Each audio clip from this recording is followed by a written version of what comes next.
What's going on, everybody? Welcome to this new episode of Shaws and Kings. It's your boy Shaheen out here with Weapon X, Keith, and our guest for today's episode goes by the name of Shahvar. He's an Iranian-Canadian MC, and he is probably one of my favorite MCs. Period.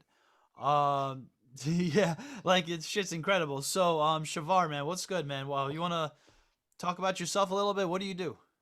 Bro, thank you so much for that introduction, man. That put me back a little bit. I appreciate that, bro, especially coming from an MC like you, bro. Seriously. Thanks, man. I Um, appreciate it. yeah, so I'm Shavar, aka Payam, on my regular days.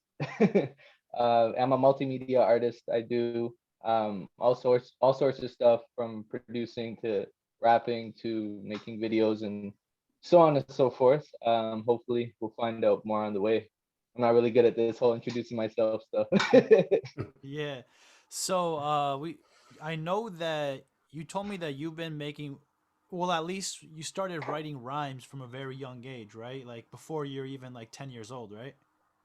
Yeah, when I was 6 years old, my brother and his friends had this rap group called the Cap Dem Crew, and they there was a like a rap group that consisted of 5 members, and they were just lyrically dope. Like till this day, I have one of their CDs. It's kind of scratched up. I want to go try to fix it so I can listen to it without it skipping and stuff like that. But just growing up with them, I looked up to them, right? So I would spin their CDs all the time, more than most like mainstream artists, and then try to be like them. So when I was 6 years old, my brother and his friends were like writing and writing rhymes in the room, having a little session, and then recording on a karaoke machine with a cassette on it.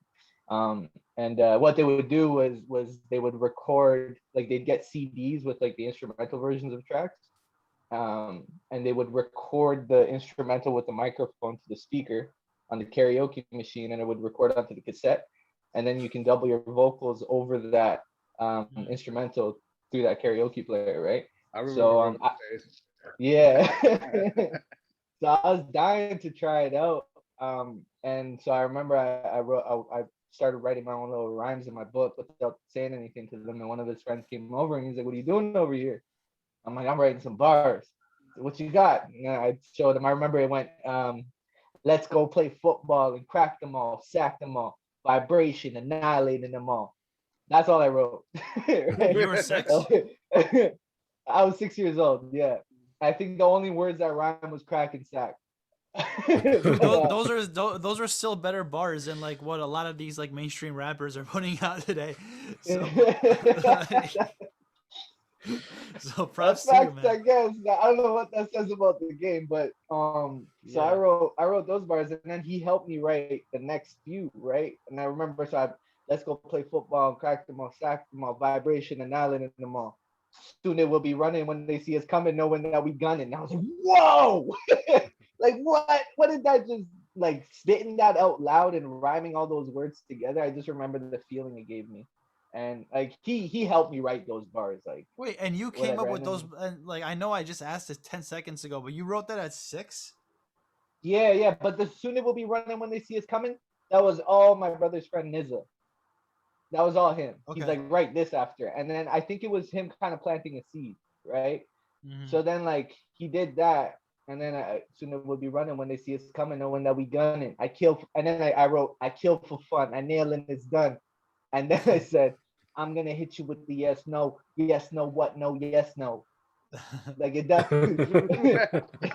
That shit made no sense. I don't know what I was trying to say, It's but like all that maybe hype stuff, like the Wu Tang thing with like ODB. It's just that vibe, that facts. feeling, you know. Well, the philosophy of it is that the yes and the no is two different polarities. No, I'm kidding. But I don't think fucking anyway. ODB went that deep. But continue, please. Legend. I'm feeling it. Um, so yeah, so like that was my introduction to hip hop, and it kind of evolved from there, I guess. And yeah, I never really took it seriously at all. It was just part of one of the artistic crafts that I picked up along the way, that I was in and out of until I was about 17. when we started really recording at my homie Pace's home studio a lot and trying to figure out mixing and making terrible music.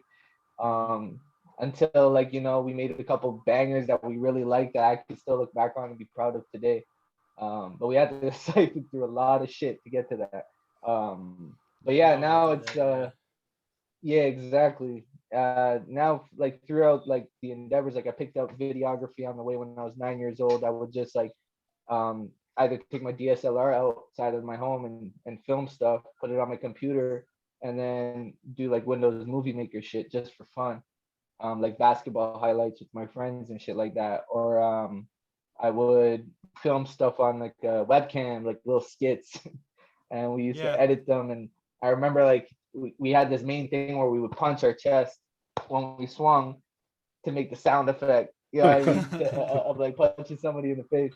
So like we had like skits like that and shit, and that we would edit together. And then I remember I started uploading on That means at the age of 9, google.video.com. like you were pretty 9, yeah. So self-aware. from like nine to like uh about 12, I was Yeah. doing these videos on the computer just for fun, these little skits and stuff. So like cutting and putting together videos, I Yeah, that's figured real. that out at a young age, but I never really took it seriously, right? It was just for fun. I felt like I was wasting my time. It's cool Um, that you even at that young age though, like you understood like very like fundamental concepts like sound effects, banging your chest for like a sound effect, and like I feel like most I feel like most people even in like their 20s or 30s who just start learning about like video editing, like they don't even think about those kind of things that go into like come into play when you're editing videos, like these sound effects, the punches, the kicks, the what whatever it may be, so it's pretty cool that you're able to just kind of like understand that like you need to create like some sort of external sound for it to like work. yeah, that's a interesting way to put it. I never thought of it that way. Um, I have picked up on the fact that some people have the eye for things and some people have the ear for things and some just don't. Some can develop it if they're aware that they don't, because some people think they have an eye for like video or something or photos. And that eye is also subjective to everybody. But like when it comes to certain standards and qualities, some have the eye and some can develop the eye and some just don't, right? So maybe with that, with what you're saying, um, I had tapped into some sort of eye or ear for things at a young age. That's real cool, man. So no, so but go on though. So if you said from like 9 to Um, 12 you're doing, yeah. yeah, yeah. So then I would just keep making videos just for fun and stuff like that. Then when I got into high school, I took on this media class in grade 10 where we made like short films and stuff like that. And it's actually, it reminds me, I made a short film that I'm trying to get my hands on again from my media teacher in high school. It was called The Descendant, and it was a 12 to 15 minute short film about what I tried to do, what I attempted to do was take Persian mythology and then modernize it into like a story, right? So I took the story of, I don't know if you know Zahak and Feridun, the story with the snakes on Zahak's shoulders, and how the devil there he met the devil, he kissed him on his shoulders, and then Yep. Feridun was the only man who could take him out by crafting a certain sword, right? So I took that story because at the end of that legend, Zahak gets casted to a mountain and Yeah. banished for eternity into the mountain, right? I forget which mountain it was. It might have been Kuadena or something. But he got banished to that mountain, and then so I thought it would be really cool to um make it so he gets released from the mountain, so he gets set free, and the only person who could stop him is the descendant of Feridun, and then that was me in the story, Mm. right? So instead of meeting like a instead of meeting up with like a blacksmith and crafting a sword, I met up with an arms dealer and crafted a weapon. But he actually gave me a sword, but like he was an arms dealer, you know what I mean? Just to give like a modern, what I tried to do with the modern twist.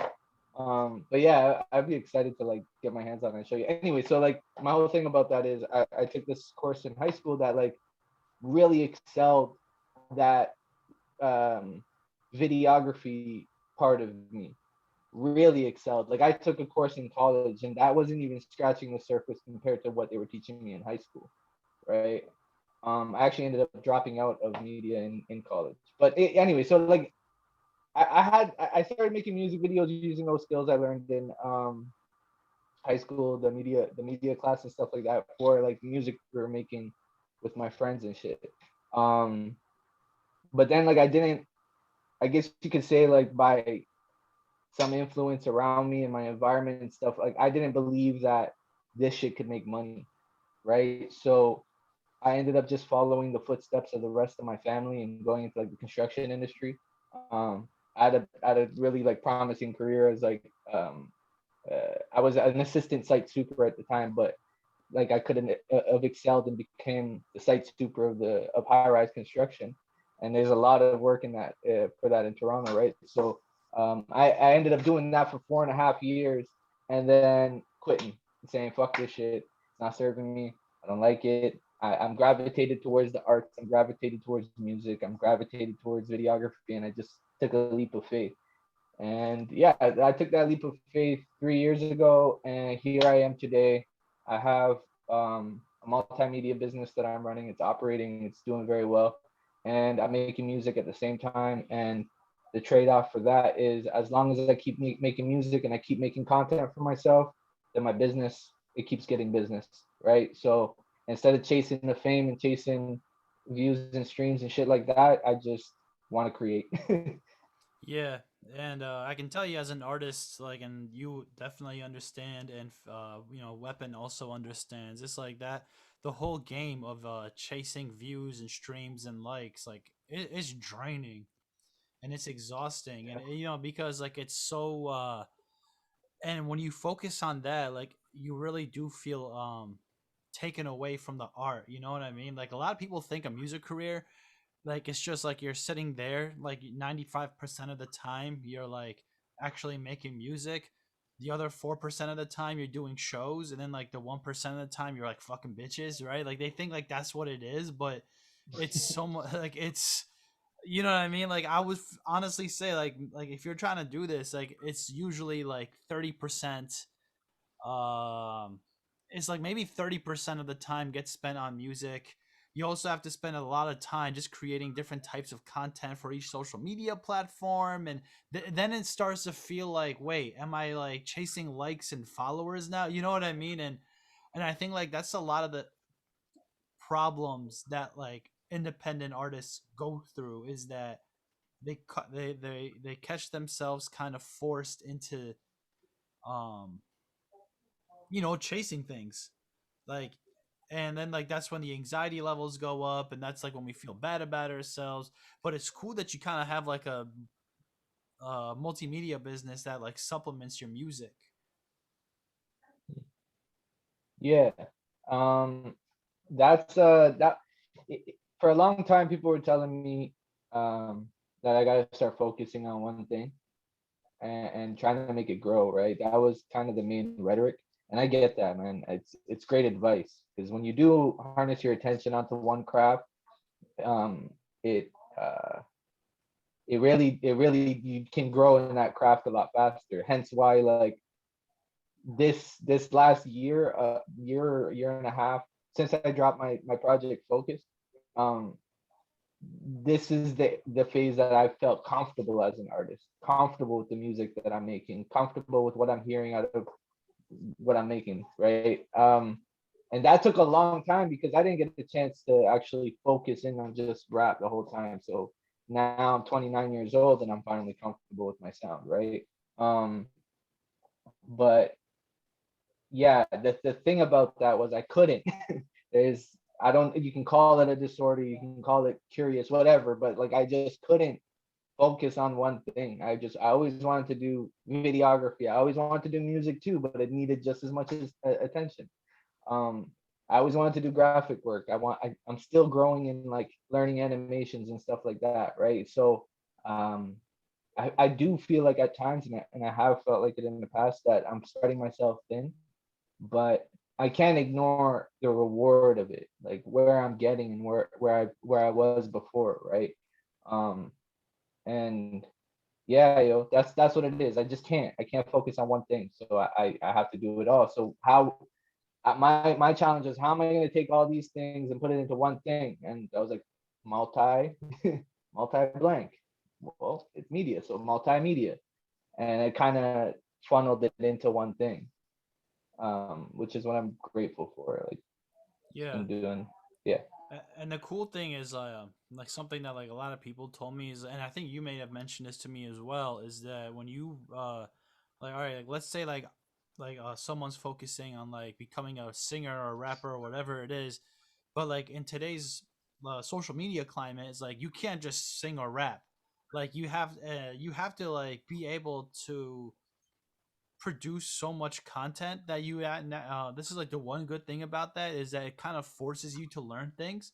So like for example with me, it's like I became pretty damn decent at Photoshop, and I know how to edit videos now on Final Cut Pro. Like, am I on the Shahvar level? No, but like so like, but it's good to know these things, and because the more you know, like now you have a business, like you can make, and like you're pretty passionate about what you do, so it's cool that you were able to use the skills you picked up on the way as you are becoming a better musician. Now you can monetize that and like continue like polishing that skill while you're making the music, so it all kind of just comes together real nice.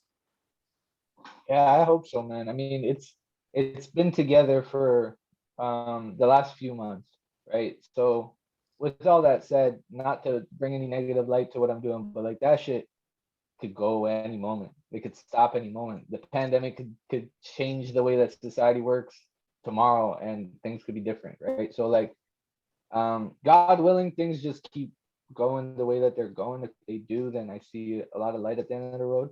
Um, yeah, man, it's definitely a blessing. Cool, Not to man. say that there isn't like there isn't a lot of challenges that comes with it, right? It's like at times I feel like my creative energy is being completely drained on everything but myself, right? So that's like kind of areas that I'm trying to figure out how to balance. Because then like I feel like I'm being productive, and then I'll look back and be like, yo, I made one song in the last 5 months, one song, and like all these artists. Uh, There you're. Yep. Yep, Sorry, you're back. I was getting a phone call. All these artists. Hopefully, it doesn't call back because I just ignored it right away. But all these artists that I'm working with and collaborating with and doing music videos for and cover arts and animations for them to release their music. Like I'm seeing their stuff drop left, right, and center, right? So it feels like I'm being productive on the music side, but then I'll look and be like, yo, I've had this one song fucking sitting here with its music video for 5 months now, and I haven't even done anything with it. So like, yeah, there's some balancing that I need to figure out, and some obstacles I got to get around. Yeah, without losing control. Hmm. I think that Has the also comes. pandemic created any new problems for you, like as far as creating content or putting stuff out? Yeah, it definitely brought amongst a lot of challenges at first. And then like my main rhetoric for this entire pandemic has been just like, all right, we gotta adapt. Things are changing, we gotta adapt. Right. So Mhm. like when the month in January 2019, I had my first event that I ever curated, called the Rendezvous. And the Rendezvous was basically, the premise of it is that I rent out a studio somewhere in Toronto, and a bunch of creatives who are invited rendezvous at this location, create each other content, and network and stuff like that. And so that first event in January went really well. That was a free event. So we had an event booked in March, on March 21st, which was the same thing. Plus, there was like a DJ hired, so that after that, the content creation and the networking and stuff, there's a party. They start spinning music, performances, and stuff like that, right?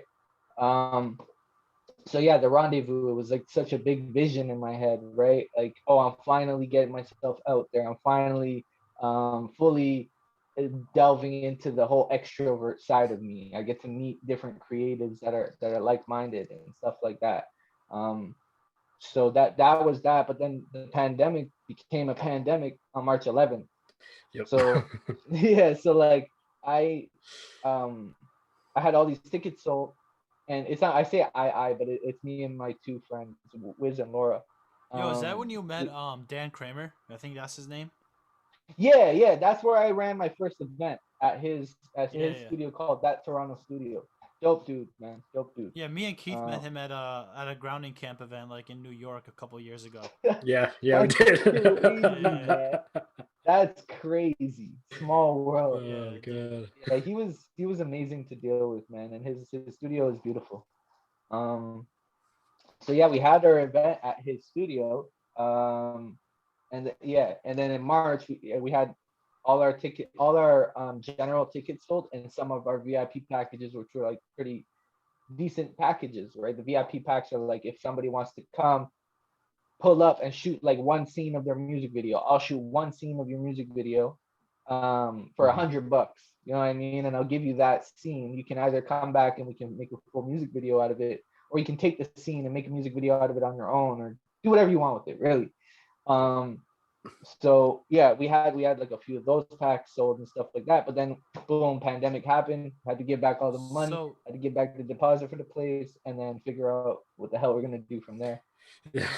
so were these Yeah. events like were they like free to go to like but then like you meet other creatives there, or is it like you pay a fee to get in and then yeah, it's like all these networking So opportunities available? the first one we did was free to get in, but then we noticed like all of the guests who came, they wanted like some footage or like pictures and stuff, that they were like pulling photographers to the side. So we're like, there's value within this that we need to put a value on.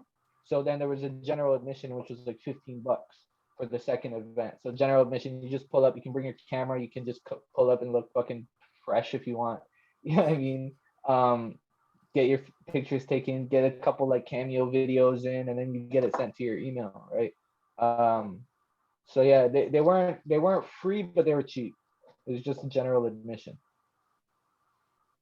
That's really cool, man. That's like so shitty though that the pandemic just came and like fucked all that up, because like that was the beginning of something new, and then yeah.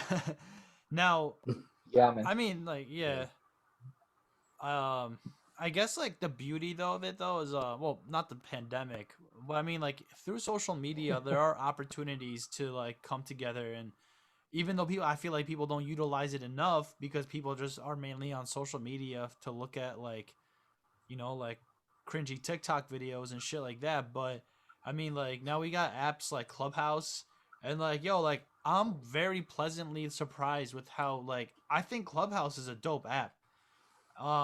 Like you've been on it once, Shahvar, and like we were in that room once. Uh, when you kind of threw me under the bus, you're like, "Yo, Sean, you want to answer this question?" Remember that?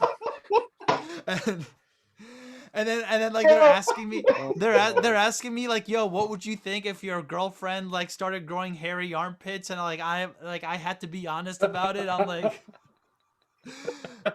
and it was like, and you could. Shape. I'm crying because I'm laughing this hard because because Shay asked us both, right? She's like, "Hey, Shahvar, Shaheen, if you guys want to," and I'm listening to the question. I'm like, "This is heavy." Hey, yo, Shaheen, you want to take this one? And it was like a room. It was like a room full of like no disrespect. They're all great people, but but you can tell like where their viewpoints were on a certain matter. So if you were to like express any view that may have like deviated from that, you're walking on like thin ice. So I was like, it was it's a progressive community, and with progressive conversations that were happening, and it was like it just takes for that one person to be regressive in that situation for everything to just be like, "Hey, you better shut the fuck up, buddy." You two are better men than I am because I would have been blunt about it. Oh god. No, but like Shine was honest about it as far as I know. honest about it and pretty blunt and pretty straightforward. And you actually killed it. You actually killed it because I remember it was about like if you're okay with your girlfriend having hair and armpit hair and all that stuff. And I think your answer was along the lines of like, well, I'm conditioned to like a certain extent to like be attracted to certain things, right? And as you're saying that, I'm like, same. I Yeah. am fucking conditioned to like certain things. I am conditioned to like women with smooth legs and no armpit hair and stuff like that. Is that okay? I don't fucking know. But is it true? Yeah. Yeah. So it kind of is what it is.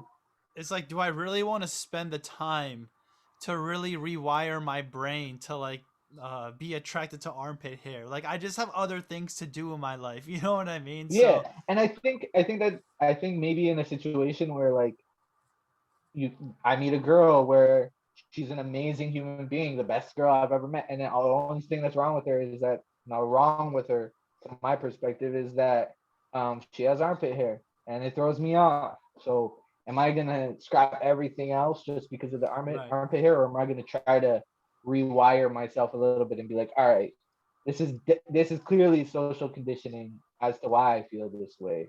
Yeah. You know what I mean? So like even I Yeah. fucking shake down my armpit hair sometimes shit gets out of control, bro. I close my arms and still see the shit. Yeah. Yeah, you gotta Yeah. wait till she's drunk and shave it for Yeah, there's Yeah. solutions like that too. Oh fuck. Yeah, that works. But no, back to Clubhouse. So we were just saying it's a great opportunity to just meet new people within like that target audience you're trying to reach, and if you're looking for someone to like do photography for you or mixing and mastering for you, like these apps, like they do have opportunities to like just meet new people, or even Instagram if you like really search. So I mean, obviously nothing beats in-person interactions, right? Like that's a given. But just given what we have now, and I feel bad for you, man, because like you're in Toronto right now, and I heard you guys are going through another shutdown that just took place, right? I Yeah, forgot what's the guy's name? Like, is it the mayor of Doug Ford, Toronto? Yeah, Doug, yeah, Doug Ford, yeah, yeah. yeah, I he's the heard premier that of Ontario. he's like the Ontario's version of Trump, right? In a way. Yeah, yeah, I get you can say that he's the premier of Ontario. He represents Ontario.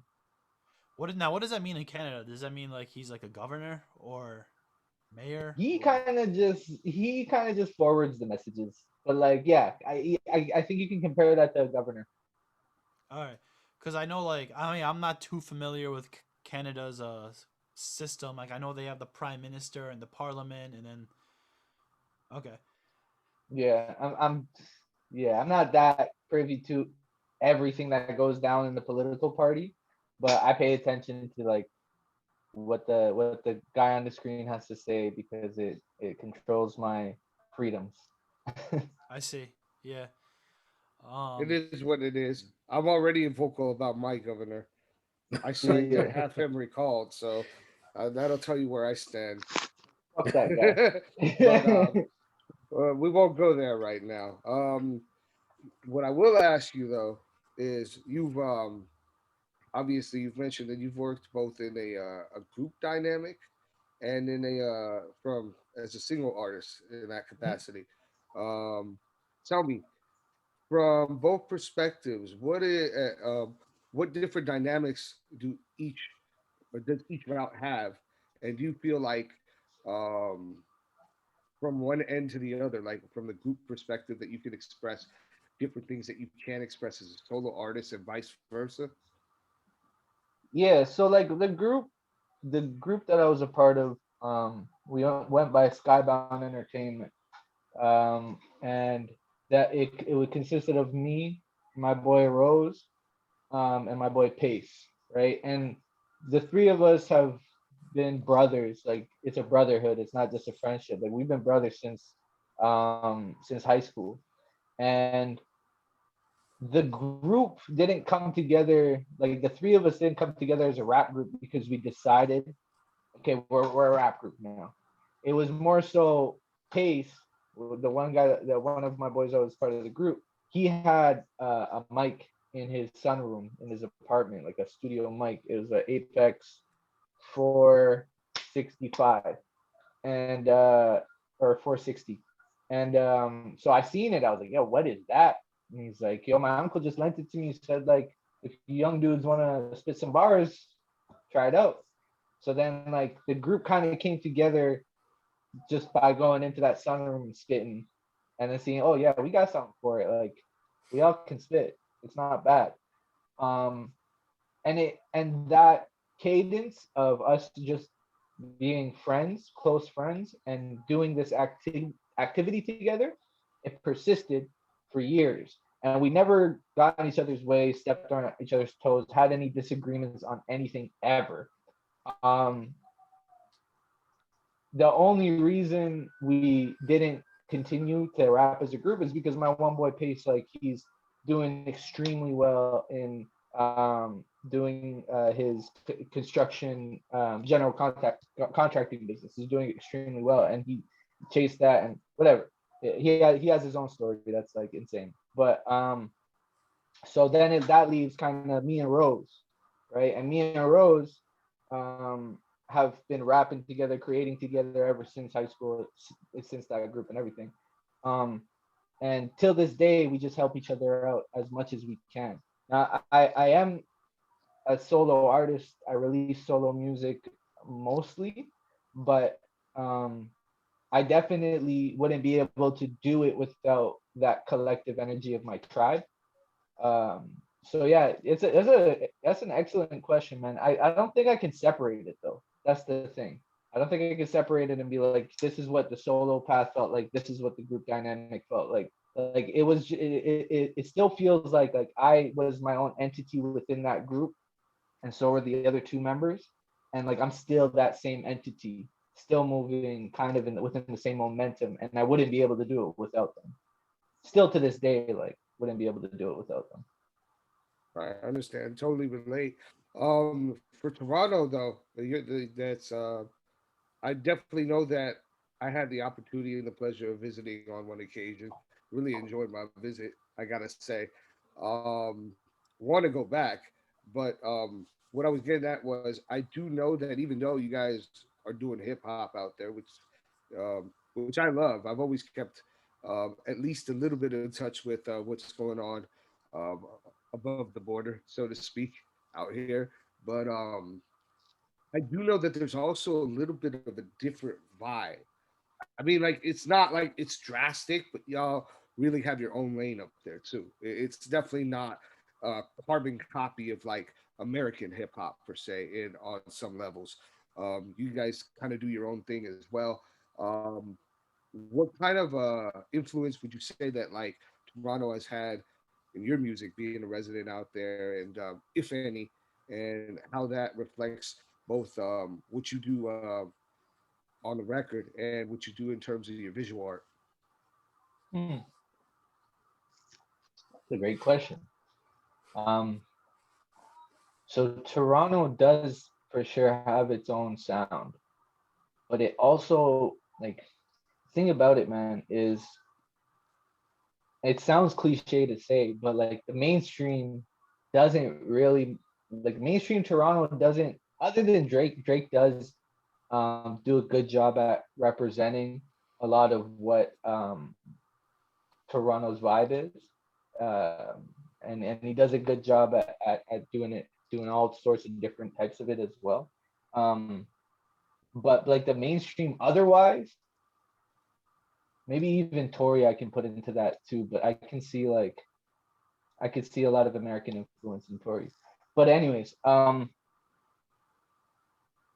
thing about it is like the most talented Toronto artists I've ever heard and seen, nobody really knows about, right? And that, like that sounds cliche to say, like, oh, there's an underground, the mainstream, blah blah blah, but like that's what it is, man. And I know that because there's this specifically there's this community called Rise Poetry, and Rise Poetry started as this very small community of people who started to get together inside of a little classroom every Friday, I believe it was Thursday or Friday, and they would just do poetry to each other. And the community grew and grew and grew and grew. Now every time they had events before the pandemic hit, the place would be rammed. Like there'd be hundreds of people there, and I was there from the beginning, so I got to experience all this wonderful talent grow and evolve from that small little community, right? And a lot of the time, I would see like the stuff that's happening on the main stage, and then I would look at like the community and like Rise Poetry and be like, yo, these people are so much more talented than these people. You know what I mean? Mm. Um, so like it's there's a lot going on here, and there's a lot of influence from the states as well. Like I'd say like I hear a lot of Atlanta and Toronto. I hear a lot of like it ranges. Like you'll hear a lot of polarities. You'll hear Atlanta. You hear New York. I mean, you'll hear Chicago. You'll hear everything. So it kind of comes together, and I think that's kind of the essence of hip hop, anyways. Like when it It's like started the in New melting York. pot. Yeah, yeah. Um, so the way that like I'd say Toronto, as an entity, as an industry, I guess you can say, inspired me would be that way, like on a ground level of like the artists that I would meet, and then like my brother's friends and shit like that, right? The crew that they put together was like really inspired by like NWA and Eminem and DMX and all that shit, right? So would you say that Toronto, so you're basically saying that like from what you're saying because it combines everything. Like for example, like if you listen to like New York hip hop without someone telling you it's New York hip hop, like you'll just like know, okay, like these dudes are probably from New York, right? Yeah, Same thing with like West Coast hip hop, Atlanta, right? So if you were to like listen to some dude in Toronto and like listen to his music, would you be able to sort of like be like, oh yeah, this dude's from Toronto, like without like absolutely. It's the lingo. It's the lingo. The lingo gives it away like this, man. Like this. I interesting. remember I know this too because like I used to play a lot of Rainbow Six Siege, and I played it a lot to like on random without a crew. So I would like party up with four other teammates around the world. And it was always Americans. It was always Americans, but every single time it was from somebody from Toronto, I knew instantly. And that was when I realized. I didn't even realize. I'm like, oh no, Toronto's just like biting off Caribbean accents and stuff like that, right? That's wild, Oh yeah. yeah. But like That's wild, yeah. that like even maybe it was like a lot of that Caribbean influence. It started off as like jokes and stuff like that from my perspective, at least from when I was growing up. Started off like, as like jokes, and then it actually became a part of like our lingo and shit, right? Um, but yeah. So like there's like even if somebody doesn't really use all that slang and all that lingo, there's still a hint of something in there. There's a hint of Toronto somewhere in the way that they're pronouncing words. And when I say Toronto, I mean like pretty much the whole east side of Ontario, right? The The whole greater southeast area. side. Yeah, the greater area, right? Um, yeah, man. So I could for sure if I heard somebody, and I have before with music as well. If I hear somebody that's from Toronto rapping, I know it pretty instantly. How Yeah. about I in can kind of terms tell of yeah, something. Go ahead. No, interesting. go ask him. Oh no, interesting. I when I went to Toronto a little over a year ago, I spoke with some people there, and I personally did not find them to have a different accent than like us in Connecticut and East Coast, but some girl there recognized my accent. She's like, "You sound like you have an American. Like, are you from the U.S.? Like, you have an American accent." I'm like, and it was like the first time I ever like somewhat identified as American because I never go around telling people I'm American. You know, it's like I usually just tell people I'm Persian or something, right? But it was like the first time I was like, oh yeah, I technically am American, yeah. But so no, it's cool that you that Toronto has its own sound. I think a few days ago we were on the phone and you were telling me though that like, and I think it relates to this conversation and that a lot of these, like for example, you have like artists like after like like there's like these artists who are popping in Canada, but they're not known in Canada, right? Like for example, you have After Hill, who's trying to reach more of like an international audience, right? Or like you have other types of artists that are reaching out to like different demographics that are not actually like in Canada. So it's like so what's your thoughts on that? Like do you I think like think there I think that's the best way to do it. Like, cause like just fuck especially during this pandemic and shit. Like, well, what are you gonna do in the city? What are you gonna do? I mean, nobody's out there. So like even especially during these last couple of years, we should be trying to branch out globally as much as possible, right? Um, but yeah, like I find that a lot of like Toronto artists and stuff, they try to strive for like the Toronto media. So like Six Buzz and stuff, they try to strive for that. And then it's like, mm, why do you want to just pop off locally, man? Like get out there, right? I And think I the think that philosophy, yeah. that's like a gift that us Persian artists have, is that um we can branch into the Iranian community and connect with their community, right? Yeah. No, I definitely understand that. I mean, there is a saying that like you gotta be popping off in your own city before you can pop off anywhere else because they gotta support you. But at the same time, you gotta recognize when you've reached that limit. Like when you reached it to where you feel like, okay, my city supports me, but there's a whole bigger world out there that needs to hear my art. You know what I'm saying? My music, and I should definitely keep in consideration on when I'm making that music on how to reach out to other people because ultimately that's how I get my message across. Um, and I've seen that happen even with Toronto artists. This might give my age away, but as if I haven't been put on blast about it already. But like I've seen it. Like you had cats out of Toronto come out like Socrates, Choclair. Um, Socrates is nice. he is nice, and he tried to break into the American market. Redman signed him, but like there was this whole dynamic of where like they were kind of stuck in just representing Toronto the whole time, and they never kind of really got out that bubble. Versus when you look at a guy like Cardinal Official. Now that guy branched out quite a bit, and he managed to develop a little bit of success here in the U.S. and outside. Definitely changed his style though, because Firestarter Volume One is different than the stuff he puts out now. But that's just the evolution of music. But Mhm. I had no idea um, Cardinal yeah, Official still drafts music. yeah, no, because it's mainly in Canada now. But yeah, no, I mean he did his thing for a minute. I actually got a glimpse of him when I was out in Toronto way back, and that was cool. Like just for like a brief second, just seeing him on the other side of the street and having a little interaction. But That's dope. yeah, Also, no. yeah. Go ahead. I'm sorry. Oh no, I just want to say like, cause you say that like some artists get stuck, sort of like they get like that one artist who Redman signed, like he felt like he was stuck representing Toronto.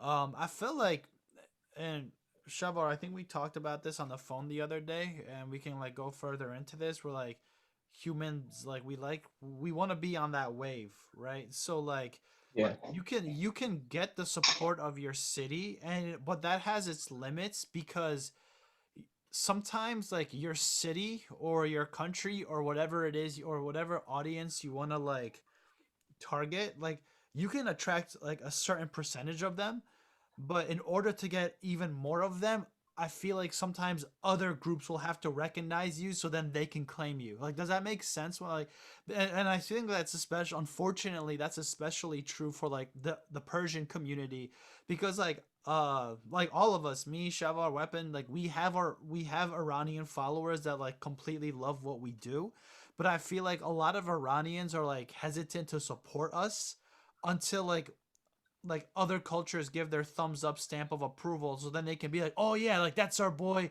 Shavar or Weapon X, like he's ours, right? And I think like that's something like those artists who are like only trying to represent Toronto, like they just kind of have to like recognize that like it's very limiting because you're gonna be stuck being a Toronto artist with that mentality, right? Like do you think that's true? Oh, absolutely. And I also think like things like platforms like Six Buzz, for one, like I don't know, it could be hurtful for my future rap career, but I don't really give a shit. They're not very helpful to our society whatsoever, and they create more division, they create more tribalism, and they promote they promote their homies, right? Because like Six Buzz is a young, it's run by youngsters, right?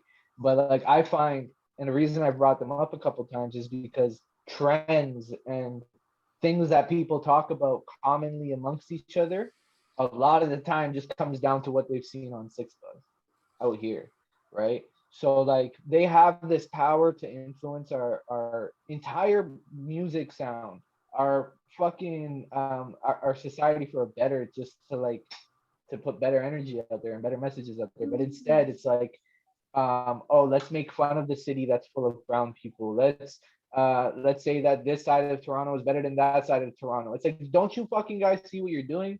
Like you're promoting racism. You're fucking Are they like creating seriously arguing for those division. things, or is I mean I don't know whether is that just like I a meme seen it. page? I don't want to go too. I don't want to veer too off topic. I'll try to bring it back. But like I seen this one post, for example, where it's like if you're from this bubble to this bubble to this bubble, and they created like colors and numbers on a map, right? They're like if you're from here, you're from Toronto. If you're from here, you're kind of from Toronto. If you're from here, you're not so much from Toronto. If you're from here, you're not from Toronto at all.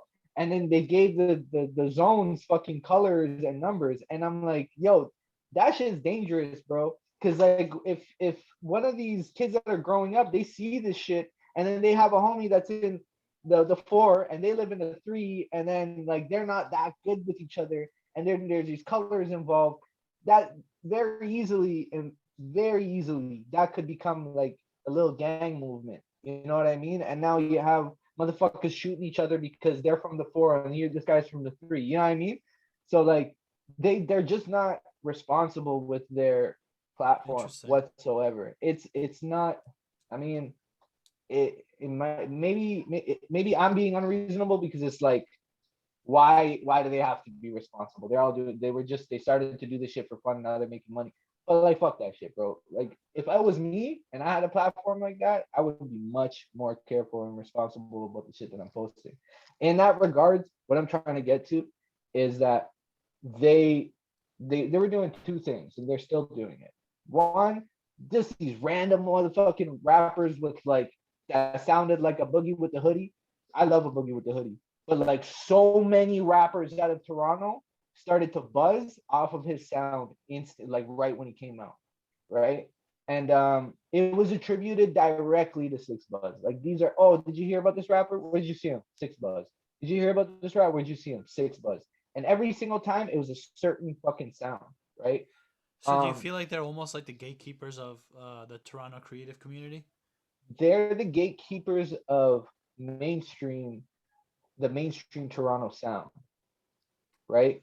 I think mainstream means something different now than it did early 2000s, 90s, different thing. But like underground also means something different. Like I think underground actually is a pretty good place to be compared to mainstream nowadays. Like if you're okay with having $1 million versus $10 million, like that's kind of like, you know what I mean? Underground successful underground rappers, they range from, I'd say, successful to like a society standards. Like I think like a rapper makes 100 grand a year off his music is successful, but like to society standards, I'd say like 800,000 to the $4 million range. That's Dude, like I'm so down for underground that. rapper. You know Yeah. what I mean? That's Oh like yeah, the dude. underground Yeah. rapper, right? So like yeah, I think what was the where was I going with this? Um yeah. So the mainstream sound is gatekeep, like they're gatekeeping it through like there. I'd say there's three mainstream outlets for Toronto right now. Interesting. So, um, so is it? And like we don't have to talk about these like specific people, but I guess like it just seems like they're just promoting like this one particular sound, and they're not like allowing like other types of creative sounds to like come up. Almost like I mean, and this might, this might come and bite me in the ass, but kind of like Radio Javelin, right? Yeah. Yeah. I feel like Uh, it's like that with the industry in general, because if you look at the industry in general, music industry, it could be other industries too, but we're focusing right now on like I guess the music and media. I feel like when you, in terms of, because we just had a discussion on our last podcast with our guest Persian skater Bayon, and we were just discussing on how there seems to be a market for even the strangest of gifts. Right. So, given that being the case, you would they want there's this idea that is out there that just because something is a certain sound or a presents a certain image, that's the one image that can make you successful in music and media. But I feel like going back to what we were talking about, um when you only present that one image, it's like, okay, if you were living in a prison cell, right, and I gave you slop every day, you'd eat slop or starve, but more than likely you'd eat slop because that's all there is and that's all they're giving you, and it's basically presented to you as your own option. Now, if I gave you slop and then I gave you, oh, I don't know, say a piece of bread another day, and I gave them both to you, more than likely, like you might take the slop or you might take the piece of bread. Then the next day, who knows? I'll give you slop, I give you bread, and then I give you a burger. Like once you present, there may be people who may prefer to eat that slop for whatever reason, but and I guess like I could probably use a better example of slop, but basically, when you're presented with options, you get to decide what you like. When you're being presented with one option, there isn't a choice that is given to yeah, you. You that's can't figure facts. out whether or not there's a market for something. They're basically telling you this is the only market. This is what you get. You either consume it or you don't. But if I give you four choices, there might be something that's considered underground, right? Like imagine like right now, um, Six Buzz, right? And you said there's like three different ones out in the market right now, main outlets in the market right now. Well, let's say we open up three more, and they present different sounds that are coming out of the Toronto hip hop or music scene, right? Who's to say that some of the people who they're listening to Six Buzz aren't open minded enough to where they wouldn't want to listen to, the other outlet, or maybe even both. Maybe we could share this wonderful, media market and give people a choice. But I feel like it isn't. I mean, what's your take on that?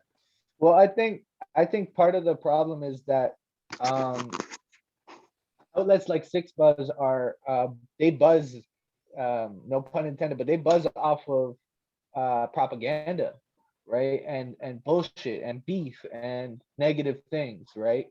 Um, and I think it's in human nature to be gravitated to that information. I don't know why, but it seems to be the truth, right? And that's why like people will call people like fucking 6ix9ine, Takashi 6ix9ine, a genius for what he was doing because it's blah blah blah, it's marketing this and that. But it's like this shit's not genius. It's just fucking propaganda. Propaganda works, but you're selling your integrity to in exchange for popularity, right? And Six Buzz doesn't have integrity. It's not a human entity, right? So they can just fucking throw propaganda out into the public as much as they fucking want to without taking a hit on their end and nothing but positive shit for them because people are waving in. It costs like $2,500 to get your post onto Six Buzz, right?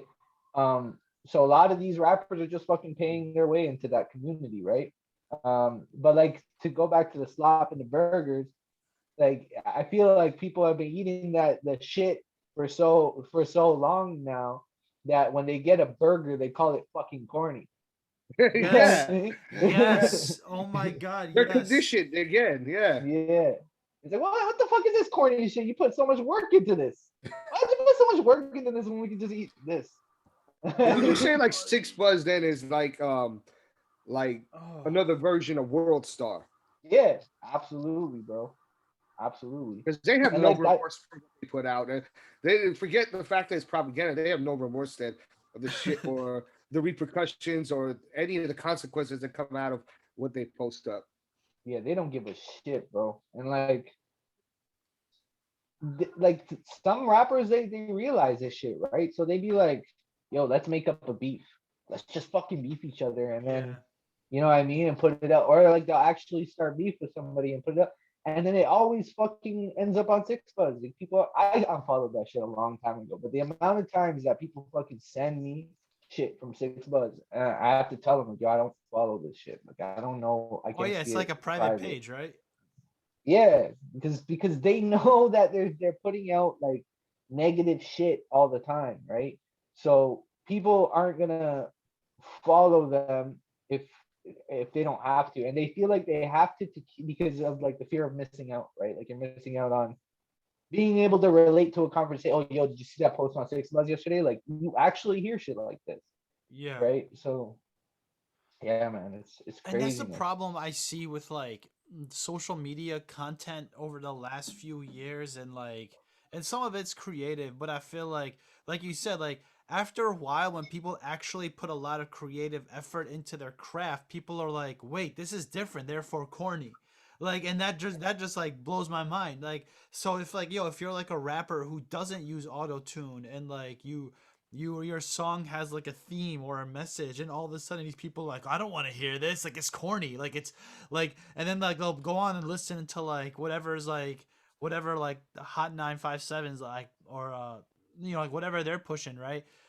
And but back to like social media and stuff, it's like content in general, I feel like, I mean, as our attention spans are like getting lower and lower, so is like the type of content that we consume is getting more and more watered down, and like I don't know, like for a lack of a better term, like dumb, right? Like we used to be like we would consume YouTube videos that could have been like maybe let's say 10 minutes long, and now like then like it used to be like, okay, like now we kind of like consume content on like Instagram, but now we consume 15-second like max videos on TikTok, right? And Yeah, so like, and that to me is like, and that translates to everything, not just TikTok, but like as the quality of content goes down, so does the quality of like the movies we watch, the music we listen to, right? Like, and I think like that to me is something like I'm kind of concerned about. it is arguable because the podcast industry is booming right now, right? And those are long form conversations. Um, but with that said, I think maybe like a problem that I don't think the problem that social media poses is that our attention level is going down, but I think it's more so that our stimulation level is going up. So we're getting stimulated really quickly, right? So if we watched a 1 hour video that's just hyper stimulating the entire time, we could, like those people with the short attention spans can get through that 1 hour with no problem, and they'll enjoy every single second. But now it's like if you're lacking on that level of stimulation, then you're not going to connect with the audience as much. I think that is um, the problem with like our social media market, I guess you can say. Interesting. They even say like when you edit a music video, like you want to have as many like cuts as possible, because like if it's just like a one shot, then it's like like no matter how good the song is, or even like as visually cool as it is, it's like people are just gonna get like bored and like swipe to the next piece of content they can, you know? Yeah, for sure. Even if it's still like there has to be a stimulating aspect to the stillness, like a bird flying by, or like fucking a cat running across the screen, or like something about the stillness that could you can still achieve the stimulating effect through it. But yeah, for sure, like you hit it on the head. Like when I'm editing, even me, like if I'm editing something that's not cut up as much or doesn't have much effects. Like I get bored of editing. You know what I mean? I'm not I'm also a victim to the overstimulation. I'm fucking stimulated a lot, bro. I fucking Yeah, play we all video are. Yeah. games and shit too. You know what I mean? So like yeah, say that I think that's kind of what it's looking like especially with like TikTok and shit. Like they're really making it easier for people to do some crazy shit. Which is Right. dope. I think it's like that's a good thing you can take out of it. I'm not really on TikTok, but I remember when it first dropped, I made an account. I don't remember why I thought it was gonna blow up, but there was like I was it was a hunch, right? And I kept sending it to my friends. I'm like, yo, do some fucking videos on this. I'm getting views for no reason. I have 0 followers and I got 400 views on this video. Um, but then when it actually got popular, I got bored of it right away. I'm like, I don't want to even be a part of this anymore. Yeah. But I mean, TikTok. If you're any type of content creator, like TikTok, still has an insane amount of like stupid loads of exposure, man. Like Yeah, it yeah, just the depends on how you algorithms are present built. it. They're built that way, right? So that you get put your content gets put forth to people who don't even follow you. Yeah, dude. Like I posted a video of my dad like making his own duel, and it made like I it remember got you like saying that. yeah like 50,000 like views and overnight of just like him like making a Shit. joke about like mixing weed and duke together. Like it's like so like for like things like that, like it really does work. But I also feel like it punishes people. Like the algorithm punishes people for like actually like making like a really nice piece of work, say on Adobe Premiere or Final Cut Pro. It's like no, they don't want something high quality. It's like they want something that's like specifically like we TikTok worthy, you know. And I think like that's just like where I have an issue with it. Is like yes, it's great that we're getting exposure, but at the same time, I want to get exposure for being true to myself and not being forced to use these TikTok tools. Yeah. Yeah. I mean, me personally, bro, I'm just like I like to focus on I'm already doing the whole multimedia shit, multifaceted shit, right? Like I'm not gonna spread myself more thin with more social media outlets. Like that is gonna murder me. It's gonna Mhm. murder my mental health and destroy me. You know what I mean? And I'm aware of it. And sometimes I am like, yo, man, why don't I just go on TikTok and just like drop some pop locking videos? I could still pop lock. Why don't I just do that shit? But then I'm just like, nah, yo, I'd rather focus on my shit. I'd rather focus on Instagram and YouTube. What I have my goals set in place for like YouTube and stuff like that, and like some different approaches that I'm taking to my next few releases.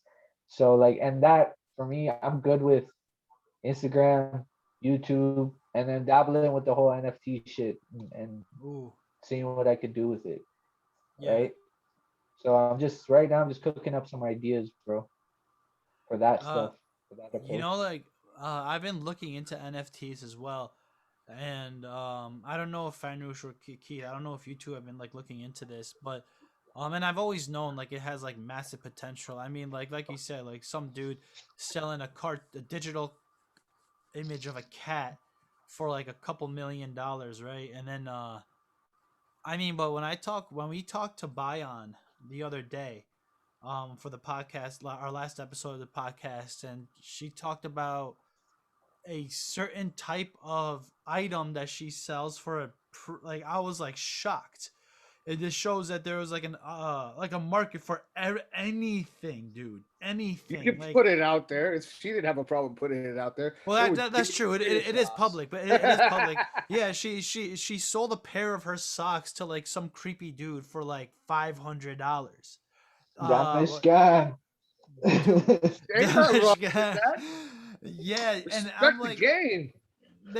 but I'm like, yo, like if there are people who are willing to pay $500 for dirty ass socks, dude, there has to be people who would pay you like a lot of money for Well, for your art or my art or whoever's art. There's got like it they got also to goes deeper exist. than that, right? Like I heard, was it Andrew Schultz had a theory that he said on his Brilliant Idiots podcast that really resonated. He said that like he thinks that like the owners of this like NFT it goes hand in hand, I think, with the owners of Ethereum, the people who created Ethereum, right? And his theory is that they're dumping like millions of dollars into a marketing campaign of just purchasing digital art right now to build a foundation for a new trend. I think it's horrible. I think it's a terrible thing that's fucking happening Wait, you think because it's NFTs are horrible, or like I just think like it's the horrible, bro, because it's like you're for one, they're creating value for shit like digital art out of nothing. Like there's no reason that a little Instagram video that's 10 seconds long is worth $20,000. Like yeah, maybe there is, I don't know, but like it's just it yeah, seems so fucking weird to me. You know what I mean? I Like a agree. video that I Yeah, know this one video specifically that I'm thinking of this guy. There's this little white cartoon blob sitting in the middle of his living room, right?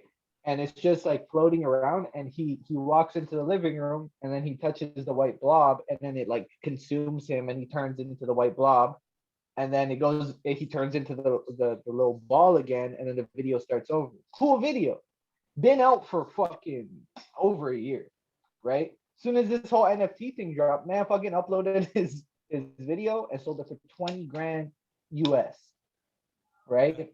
And I'm just like, where did the value for this come from? Like that, It that came yeah, goes out of fucking back to what nowhere. I was saying earlier. There is a market for everything.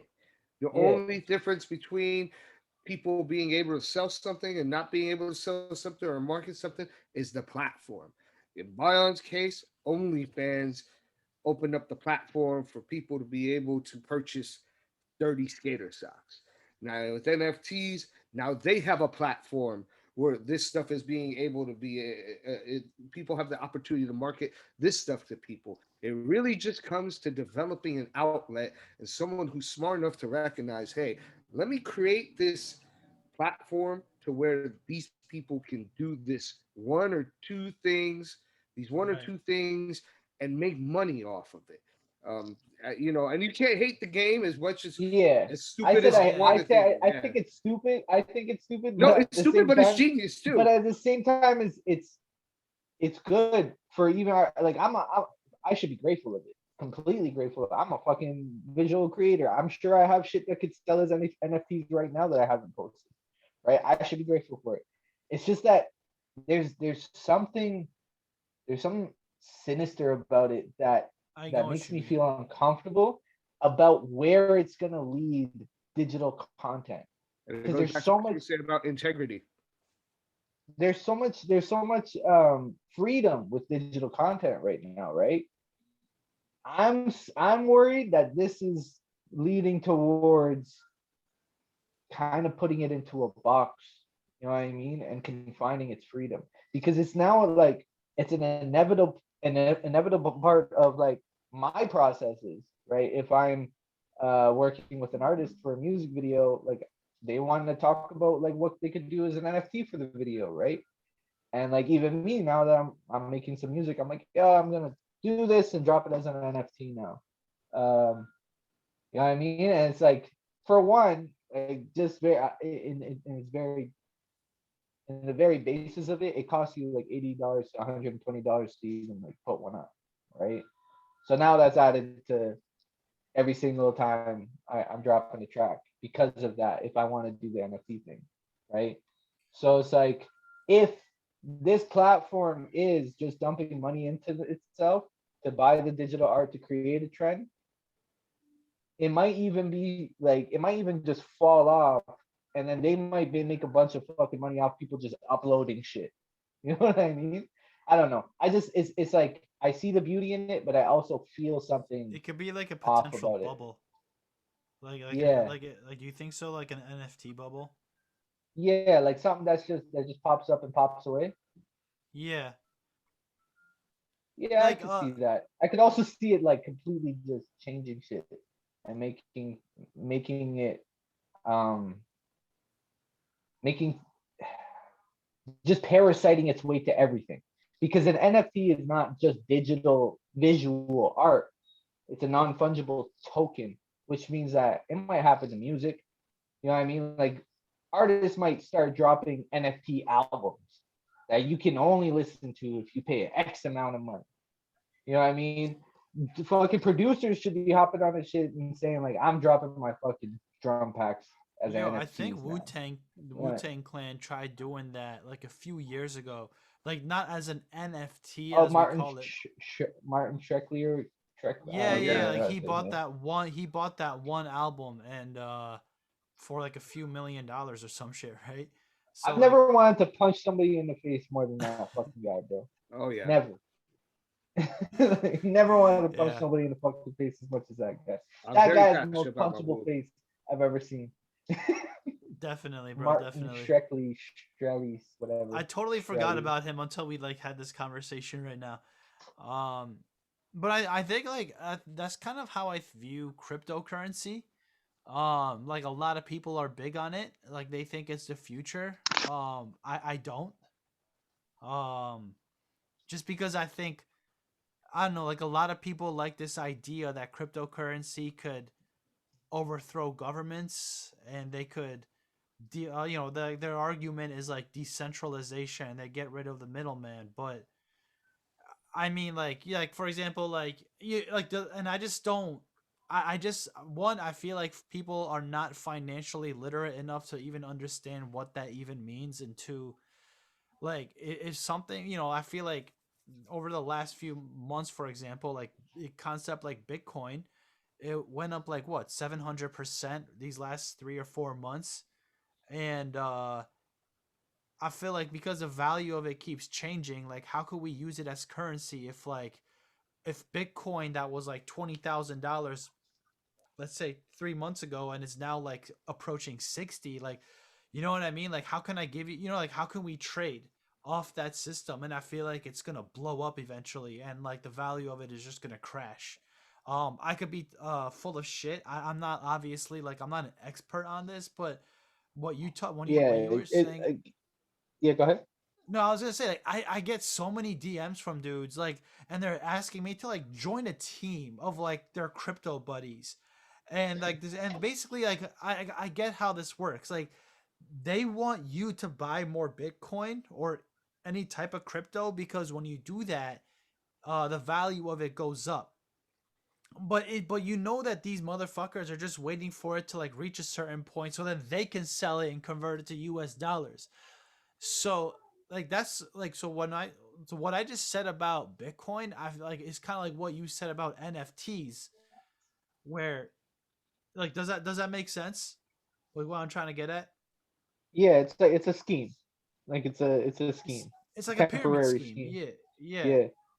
I hear what you're saying. I'm not very privy to Bitcoin and crypto. I'm by like far away from being an expert or anything like that. But I did have a conversation with somebody that knows a lot about it that told me like there is a finite amount of Bitcoin. Like after all the blockchains are like completely um rigged out and emptied out, there's like they're estimating between 300 and 400 billion dollars US in what Bitcoin is worth. And then once all of that is mined out, that's and people keep mining, that's what's going to bring the value of Bitcoin down. I don't know what the fuck that means, but yeah, because like it's such a weird concept. Like there's this virtual bank that's kind of floating in this realm that has all this information in it, and then you have these computers and rigs that are set up to mine out the information, and that information is translated into cryptocurrency, which is then translated into money, right? And yeah. it's like, what the fuck? Where was it? The fuck is this information? What are these Right. equations? I don't get it. But And this shit could be yeah, easily like hacked, and then the value of your money can just disappear like that. And like that's like what I find it very can't get concerning. hacked. Yeah, it can't get hacked right now. Like that's the whole hacking it is the point, because whatever hacking you're doing is what the mining is. Like you're hacking at it, you're mining it, right? um so like yeah, the faster you hack it, the more valuable your method of hacking it is, and you become like that Ethereum or like whatever you're translating that information into as crypto. That's what I think. I could be fucking completely wrong about what I'm saying, but that's how I see it based on a few conversations I had. Yeah. No, it's a lot to learn, and I'm not saying like to completely like disregard it. But I don't know, man. It's like a trend. Like people just want to hop on these trends, and like everyone wants to like be, oh, Bitcoin, bro, like invest in Bitcoin or Ethereum, and and again, like if like I even made a few bucks from it, but I just I don't know, bro. I feel like a lot of people just like to just hop on trends without doing their due diligence, I'm not and gonna that lie, bro. I got told to hop on the Bitcoin train like 4 years ago, and if I was broke as fuck. Like now, if it was now, and Bitcoin was at what it was at now, back then or yeah, whatever, be a different story. But right. yeah, like back then, I could see it benefiting my life a lot if I was just to Oh yeah, follow through with that advice. You know what I mean? So like I don't see it as oh yeah. just a trend. Like there is some truth to it as well. But So, right, but I guess like my argument for it is that people only invest in it because they treat it like a stock, whereas in like they put in money in it because they think it's gonna because they're hoping that that $1,000 they put into it is gonna turn into like $50,000. But yeah. it not nothing to really do with their like what they're technically meant to do, which is it's just decentralized trading, and that to me is just like a strange concept. Hmm.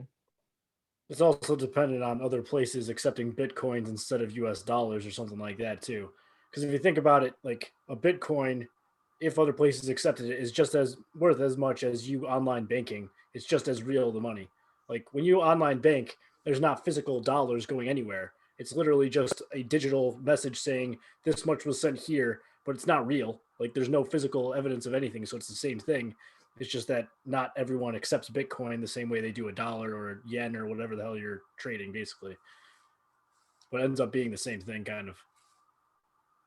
I get what you're saying.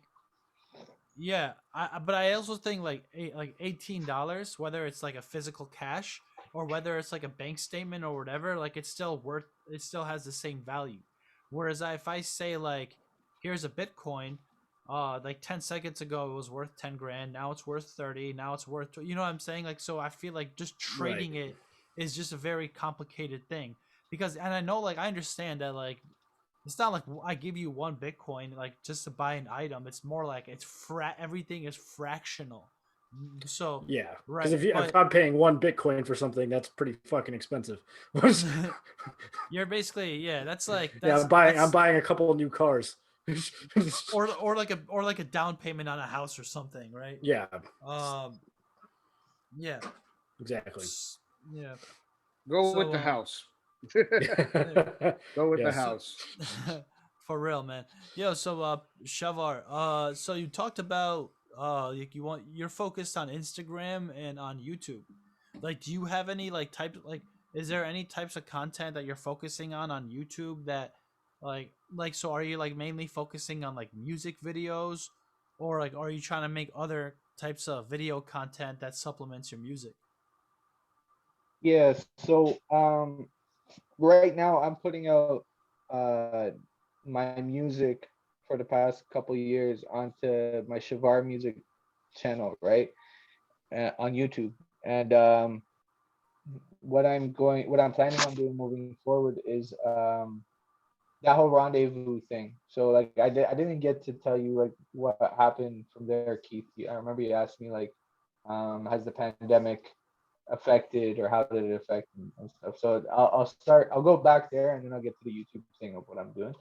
But yeah, so after that stuff happened with where I had to cancel my event and return the tickets and all that shit, I started to focus more on my post production and how I could evolve my craft and my skills in post production, and then how I could benefit from that.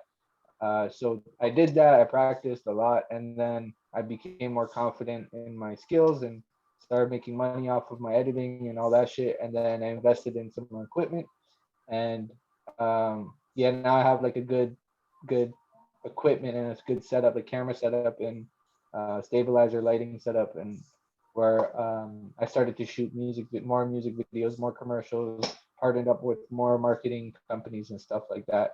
So within that process, I've made some really cool content that I haven't even like showed anybody. It's not even all just my content. It's other artists and shit like that. So now what I'm doing is with that same concept in mind of like the rendezvous, bringing creators together into one space. Think of that in like a digital sense. So now I opened up a YouTube page called Rendezvous Media, and I'm going to be like presenting different artists on there. My own stuff I'm going to drop within the same realm and shit like that. So anything that I'm involved in is going to be posted on Rendezvous Media, right? Um, so yeah, so as long as like so with that, the goal with that is as long as I grow, anybody that's within the community that I collaborate with will grow as well, and hopefully vice versa. You know what I mean? Like we trade off of each other, kind of thing. But yeah, that's kind of my approach with the YouTube thing. But with Very that, nice. yeah. So with that said, music videos, behind the scenes, um, skits, anything like that. Anything that I see is like worthwhile content to just kind of flick through the channel and be entertained the entire time. Definitely, man, definitely. A struggle that I found with YouTube is that like and I love YouTube because I think like that's where people like where video creators put their heart and soul in, right? And my the issue that I found with YouTube is that like for example when you're on Instagram, you're just swiping and like the video like your videos just come up if you follow that person. Whereas in like that doesn't really apply to YouTube. Like you go onto the website and there you just see a bunch of like squares horizontally like and most of them aren't even like from channels that you subscribe to. It's more like recommended.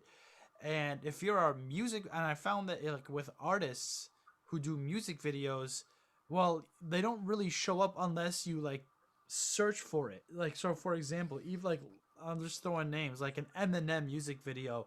Like you found out Eminem just dropped a music video and you're like, "Oh, so yeah, so you go on the YouTube search, you type in Eminem Godzilla and like right? And like you watch the video and I feel like when you're an independent artist who is trying to get your name out there, like that becomes a challenge because like not many people know to search like like Shaheen, uh, what was my last like 14 Noruz 1400 right, or like Shahvar like oh yeah, which is one of my favorite songs from you by the way, but Thanks, man.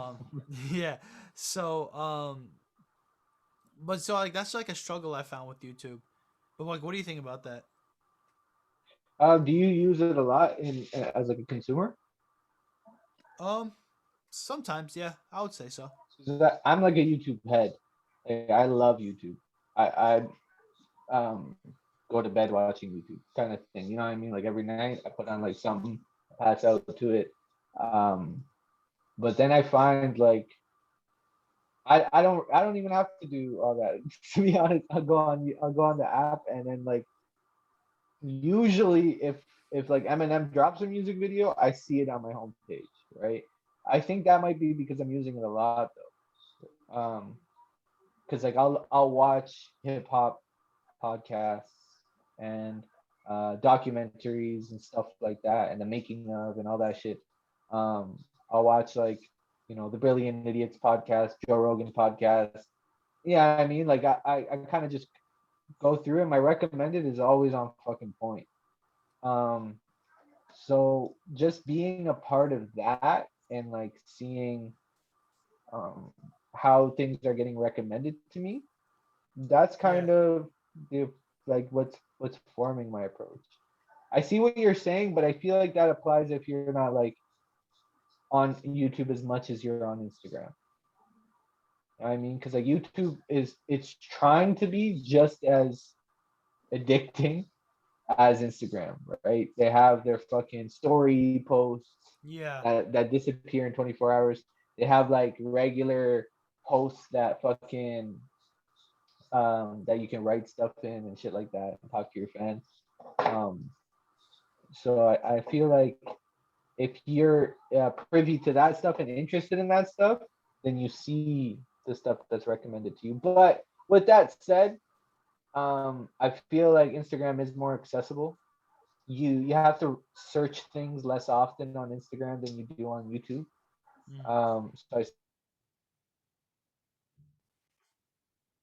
really the point that you made, like just a bit of challenges within that, is why I want to start a page that has like many different aspects of media, so that if I hit on a skit that maybe I'm not even in, maybe I just film it. You know what I mean?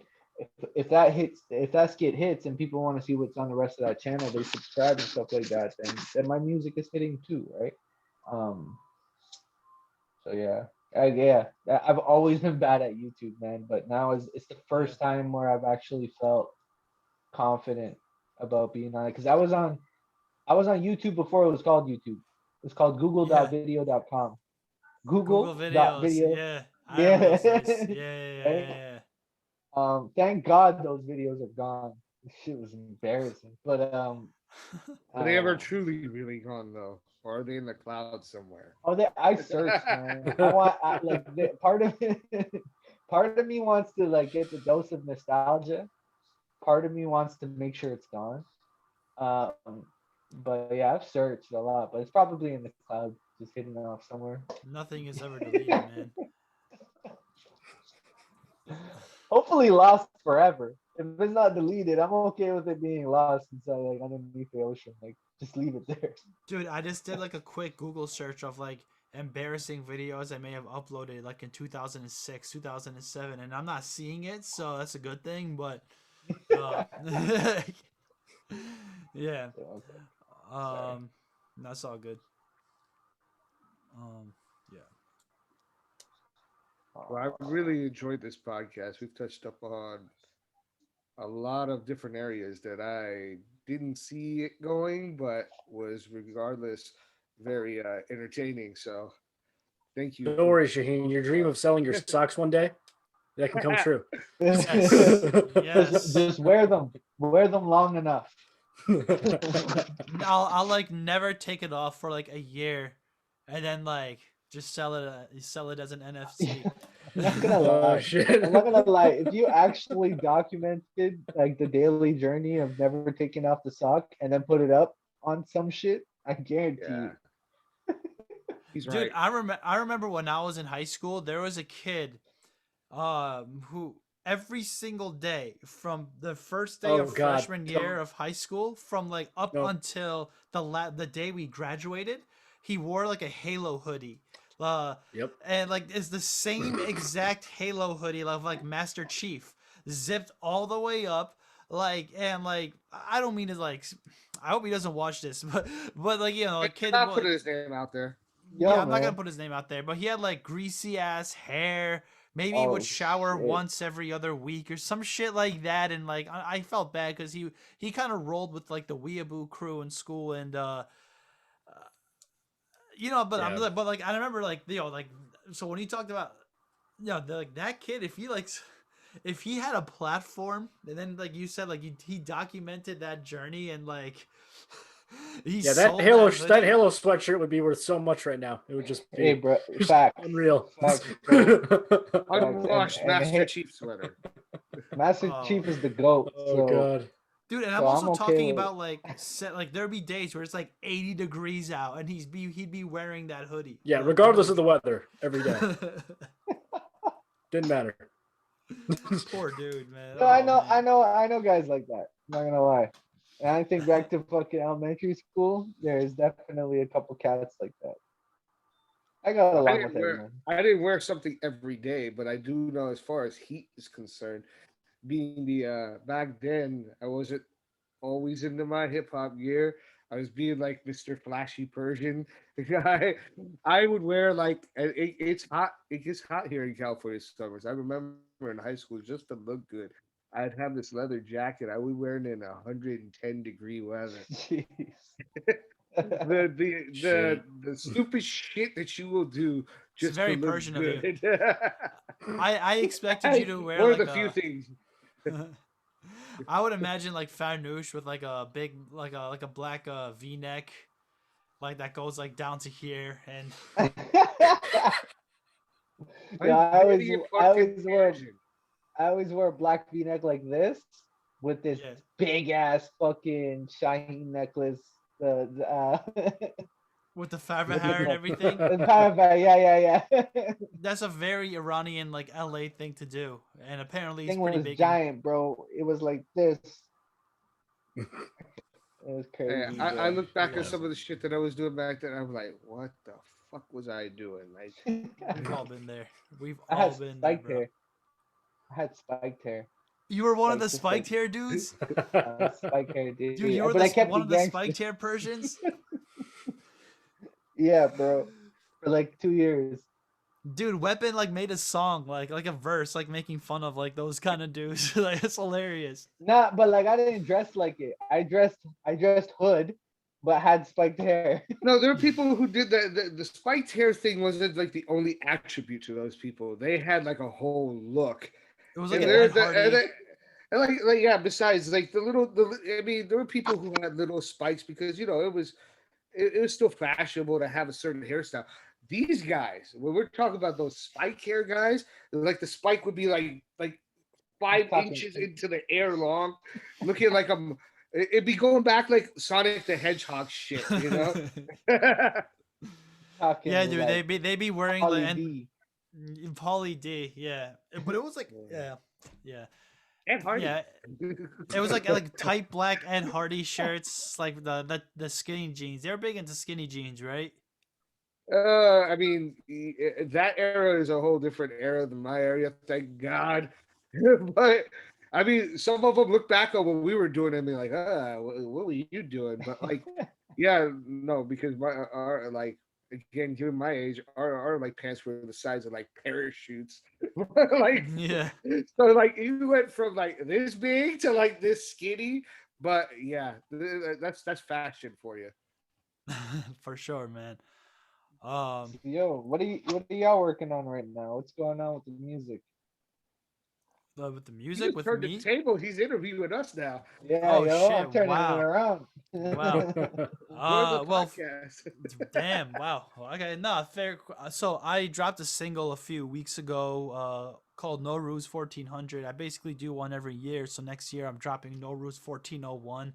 And I never really planned on that on being like a thing. Like, but until like someone made a joke about it. And I was like, why not? There's like endless amounts of Iranian songs we can like work off to like make this happen. And this year, like a couple girls from TikTok made trends out of like a mini little trend from it. So I thought that was kind of cool. And I'm actually trying to re-strategize the way I release music in terms of marketing. Seeing like just because um I feel like I need to give myself more time to prepare for like the pre-release and then prepare for the post-release and yeah, but I do have some. I have like 9, 10 songs written that I haven't even recorded yet, That's and what's up. I just can't wait to like just record them. And I'm going to LA hopefully within the next month or two to I'm gonna be visiting Weapon X, and we're gonna shoot our Jeez, video together. We did a song together, and sick. yeah, and also I'm trying to shoot another music video and just doing some creative stuff down in Tehran. So yeah, that's what I'm doing now. That's what's up, bro. Yeah, I really like your song, what's it called? Crazy for You. Ah, thank you, man. Oh, fire, bro. That's like just everything about it sonically, the beat, the flow, Thank you. the delivery. Super sick, man. Thank you, man. Great Yeah, work. that's a favorite of like, well, not only mine, but like a lot of people, like the feedback I get on that. I was looking for. It was actually inspired by what's that song called with Joey Badass and XXX Tentacion? Infinity? Infinity, like the beat of that, well, I thought was so beautiful. So Mm. I just YouTube like a Joey Badass XXX type beat, and that was one of the first beats that came up, and I'm like, Oh, yo, for this real? is yeah, and I'm like, yo, this is beautiful, and so I just like got a quick lease on it, and I don't know, like I like doing the Farsi stuff, like the Farsi English mix ups, where I'm like. Yeah, I see. I heard این that. دختره مثل این دختره مثل گله give you all of my heart baby قلب من مال توه like I thought and like I don't know the girls listened to that and like they loved it so shit like that but it's fun dude I love to just mix the two cultures together and that's what I want to keep doing and like I've already told you this man like I really want people to listen to our music and being like yo like I wish I was Persian this shit is really fucking cool right and I think like that's what I'm trying to master like sonically like how do I make the sound appealing so like when the Iranians listen to it they're like very proud of it and then have like non-Iranians listen to it and be like yo like this is like really fucking cool and I think I'm like slowly starting to figure it out. Man, we're proud of you, bro. Thank you. I Keep appreciate going. that man. Luke. Thank you man. Weapon, what you got, bro? What you got coming? Anything in the making? Some of this is probably going to be announced for the first time on this podcast. So, You heard it here first. yeah, like I mean, some of it's been vocal among like. I mean, Shaheen knows about some of it because we discuss it in the our mastermind groups offline, and all that. But mainly this year, let's see, what do I got going for me? Um, well, I recorded an entire full length album, and completed it in October of 2019. That still hasn't seen the light of day because what happened was I had surgery. I didn't even know if I was going to be able to get the same voice back or even rap like the same again. Um, Did we just lose him? and I think I we think might so, yeah. have. Shit. All right. You know what? I'm gonna send him a message, just letting him know we lost him. Yeah. Yep. Well, But at least we're um, taking a break. no, that being we've okay. had a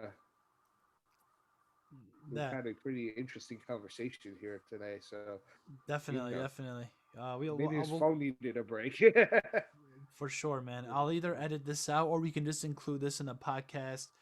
But nah, Shahvar also always has like a lot of great things to say, and his sound is one of a kind. Like he has a good ear, like not just lyrically, but he's just like he has a very good ear for what just like for like the musical component of it as well.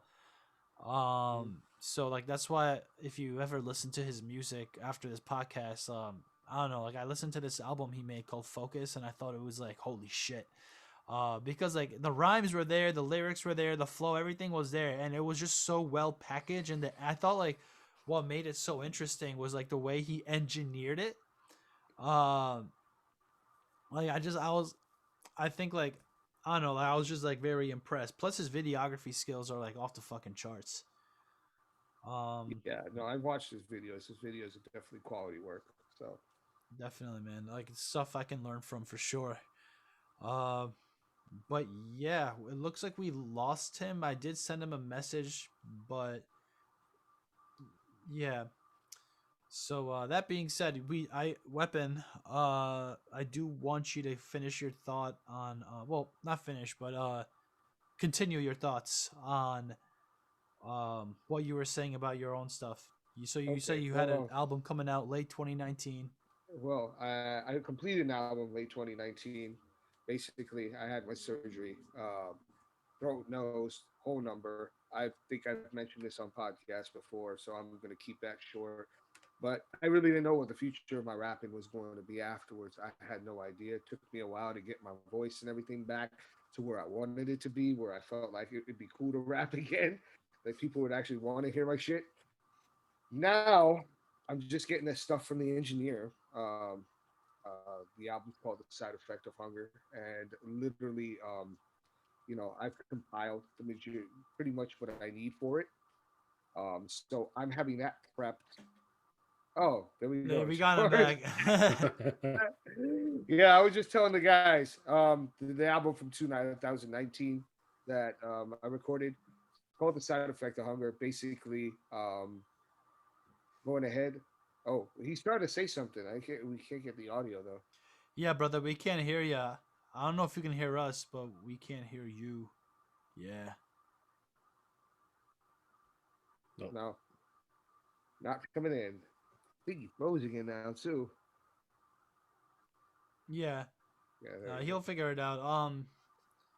Uh, hold on. Yeah, if you well, he doesn't have his headphones in either, so I don't think he can hear what he's. Yeah, Okay. Um. it's it's a shame because No, I I think can't. I spewed this rhetoric before too, but I was mainly to answer his question. Oh boy. Well, so you said it's called "The Side Effects of Hunger," right? Because I know you have Side an effect album of called "The Portrait of a Starving Artist." Oh, that's from way back a long time ago, and that's the other thing that I'm doing. That was actually my debut album, and aside from From the album I Romeo and just that. mentioned, that's what I'm pretty much going to be doing majority of this year. I have a bunch of projects that I'm re-releasing. Um, one of which is a list of collaborations I've done over the years. I'm gonna put that up as a project. I'm also in talks. I did a group album called The League of Assassins with Mm. two other MCs that I'm very close with. They're like family, and that one's actually like a storytelling concept. Um, the only thing that's standing in our way right now is pretty much the intro, because the intro was we never intended to actually release it as like a full length on digital platforms. We didn't know how what it would turn like. So the intro is recorded over, a beat that we can't use. The whole album itself, other than that, is all original. So we're trying to redo the intro so that we can get that released. So hopefully those two projects will come out along with the album, and it'll bide me time to write all the new stuff that I want to do this year. So that's it in a nutshell. Dope, man. Shavar was the one who asked that question. But we don't know what his thoughts on that are because we still can't hear him. But I know he can hear us because he's laughing. So like, Yeah, I think now we're definitely gonna have to edit this. yeah, Oh, one yeah. sec. He's one sec, one sec.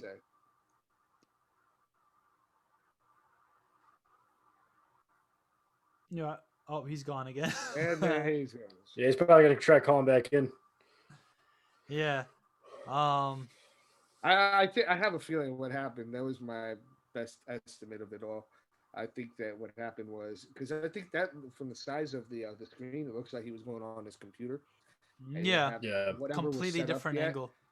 Yeah. I think the phone died. Yeah. For sure. For sure. Mhm. How about We'll you, give him a Keith? few more seconds. Well, what albums are you dropping this year? Yo, you have no idea. And neither do I. I heard you dropped for the Hammer of Thor. That would be a good name That for would be the a album. sick Sure. album name, The Hammer of Thor. I Hey, gotta the practice my skills a little more, dropping. Weapon. I haven't been rapping in a long time. Actually, never. Hey, that's good for marketing. Yeah, what are you dropping this year? But I'm if I dropping ever the Hammer do, of Thor. yeah, Hammer of Thor. That'll be the album name if I ever do. So Yeah. Um, you have two full projects done, Weapon, right now, and then you just technically, have to. technically, it's like one project, one full length album, one collaborative album in terms of like collaborations, kind of like what Tech Nine does. They're Yeah. like collaborators, and then a pre-recorded album as a group that I want to re-release, but definitely on digital platforms instead of just like it being like floating around on the net. Yeah, that's what's up, man. That's what's up. You're working. That's sick. Yeah, and then the new stuff will be worked on while this is being pushed. So there'll be content floating around as I work on the new whatever the new image of what Weapon X will be post Yeah, man. surgery and post pandemic. Sorry to hear about your surgery, man. I don't even know what it was for. I don't know if you want to say it, but I Oh, no, apologize you had to I go said through it that. earlier. It was nose and throat surgery. It Nose needed and throat. to treat its sleep apnea. So Oh, the deviated septum? You did. I had the deviated septum. They drilled my turbinates. I have no uvula. It's been removed, so I'm a human with no Damn. uvula. And they took out my all my tonsils. Yeah. And yeah, it's just a whole number. Did And they did did it all at once. did Damn. that like affect you like negatively in terms of your voice, or do you think, or did it open you up, or I would say my breath control is better, even though I got to get back into stamina in terms of working out. But overall, I breathe better, I sleep better, and my voice might even sound a little bit clearer, but there is a slight difference. It's never going to be totally the same because, I mean, when you're stuffed up, it's never going to be the same anyway. But yeah, yeah, for sure. little less nasally, but still nasally. But we can't do anything about that. That's what I've been given. So Yeah, I did the septoplasty to my nose, and that was cool. It helped me out, but my nose looks all more fucked up than it looked before. But it is what it is. I breathe better. hey, that's what It's funny, counts. bro. You know, a lot of Persian girls use like their they kind of make up an excuse like, "Oh, like I have breathing problems, dad. I want a nose job." Like, you know, this Yeah. Well, Persian doctors have like combined it into their practice, right? So like you can get covered by the government, but like in Toronto, a lot of Persian doctors, you can get covered by the government, and you can like get a little cosmetic done. But for me, it was like priority was same thing, my sleep, my health, and all that shit. So I yeah. just wanted to get it done as fast as possible without, being like, hey, can you make me look better? And then having to wait like fucking 3 years for it or Yeah. whatever because they're all booked up. You know what I mean? But yo, if you go to Iran, that's like a different story, man. Like you Oh, we you got can the best go surgeons over there too. you can go there and like get it done in like a day. Yeah, And like it's like and it's they're like going good. to a barber shop. Yeah, dude, it's that common, dude. And it's like weird. Like over there, like it's almost a taboo to not get a nose job. Like if you're a girl, Yeah. like even if you're born with like a perfectly small, like perfectly shaped nose, like they still want you to get a nose job. It's like a symbol of like status now. Yeah, it's unfortunate, bro. I don't know. Very. I guess, yeah, it is. Um, yeah, yo, I don't know what that's rooted from. I've dabbled and entertained the ideas of what it could be rooted from, but I don't think I've figured it out. Like, but I think we touched on that a couple pretty dope topics in the clubhouse group that one day. And I think somebody mentioned like the how because of our integration with like global society, we're trying to look more Western, trying to be more Western, especially through like Hollywood and things like that, and watching like Western movies and stuff. Like women want to be more like the um, beautiful, beautiful women they see on Western television, and men want to be more Yeah. like, yeah, I mean, closer to Yo, that Brad Pitt or whatever when it's not even in our fucking genetics. I like have you seen like and this is not to rip on the artist himself, but have you seen Sussy Monkon's new music video? I Um heard a lot about it. I heard a lot about it. I didn't end up pulling it up, but that was yeah, Alexis Texas in Alexa, it and yeah, all like that. he's dancing with Alexis Texas, and you know, and the thing is, like, he's a good, like, I actually somewhat like fuck with his music. I'm not gonna lie, like, Yeah, I've been some of to his his shit concert. fire, bro. I've been to his concert 3 years ago in New York City. Like, I was like a few feet away from him. Like, but I think the issue again, it comes down to like these girls. They see a bunch of like fuckboy Persian dudes dancing with white girls and having fun with white girls and like that so that kind of puts this seed in their heads, like, all right, like we're not even pretty enough for our own men. So like Mm. in order to fix this problem, we have to kind of like dye our hair blonde, get these like weird types of nose jobs, and like puff up our lips, um and I think, and I know it's like, and I know it goes like deeper than that, like because, and like multiply that with the fact that well, I'm not gonna like talk about politics and stuff, but over there, like it's just a fact, like women are not allowed to like show their hair in public, right?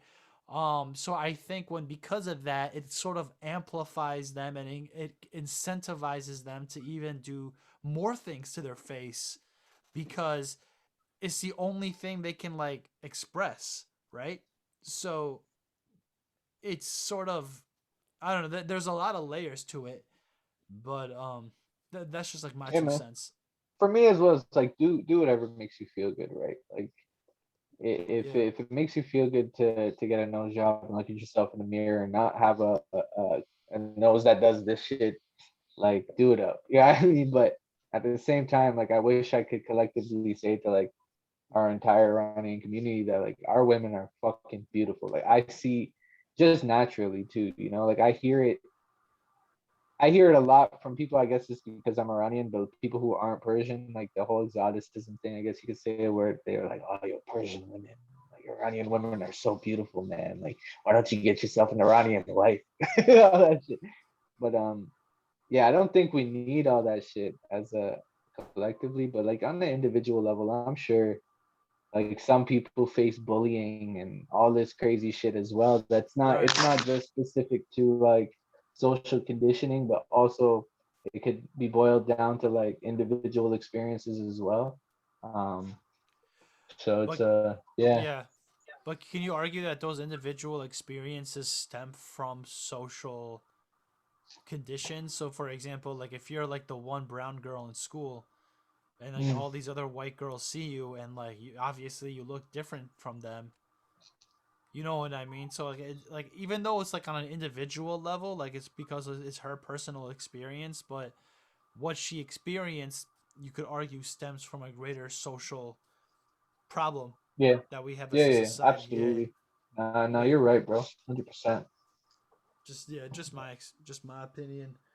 Um, but yo, I think we touched upon a lot of great topics. I think we're touching on like, I think we're almost at 2 hours now, so I think this is a good place to end it. We're really grateful for you to be on the show, dude.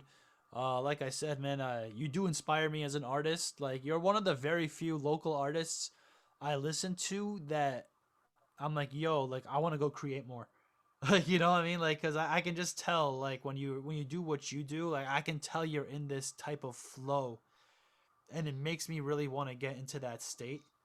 So like, um, kudos to you, man. Like that's awesome. Yeah, thanks, man. Appreciate that, and I appreciate the constant feedback as well, and like hitting me up and in detail about certain things. Like it becomes an affirmation to some of my journey, right? Because like for example, not to like go on a tangent and make this last longer, but when you hit me up about my Focus album and mentioned the mixing on it, like I did all the mixing, right? And to what I thought at that time was mastering, and I was trying to do some like shit that was different, and I was trying to combine some of the old school and the new school within